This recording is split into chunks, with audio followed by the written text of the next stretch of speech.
January 20, 1996, would have been a typical day in Varginha, a quiet city in a municipality in the southwest of Brazil with 130,000 occupants. Yet, the incident that made this small town a hot spot in the intergalactic search for intelligent life started quite innocently.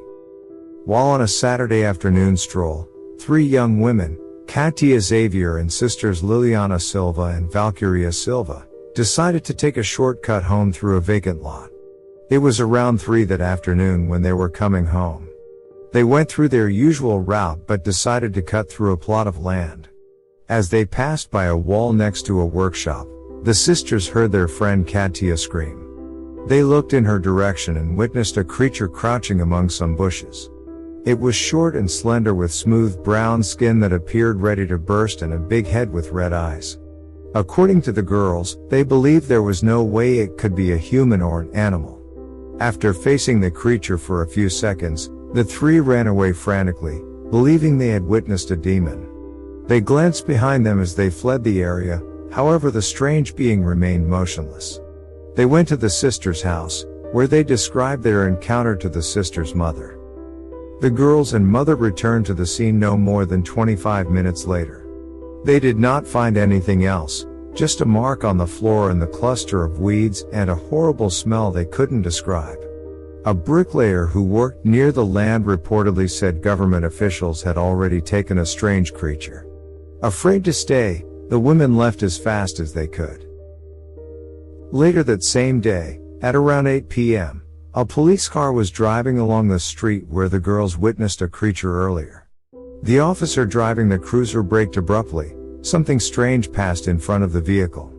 One of the officers named Marco Cheras went out to investigate. Surprisingly, he caught an unusual creature that appeared injured. Unprepared, he apprehended it without any protective gear, placed it in the back seat of the cruiser and drove it to a local hospital. The creature was immediately admitted for treatment, and it was later reported that this wing of the institution remained isolated as soon as it received the being.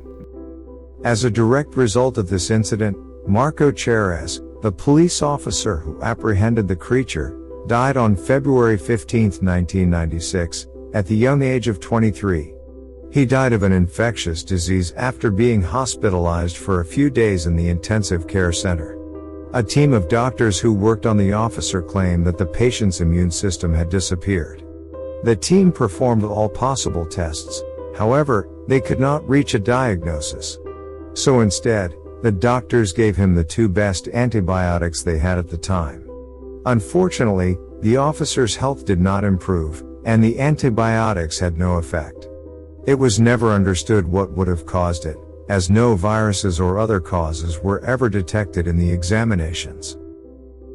During the days that followed, word of these encounters spread rapidly throughout Varginha's residents, with testimony from hundreds of the town's inhabitants and public officials confirming sightings of cigar-shaped objects, strange beings, and military operations conducting suspicious movements throughout the city.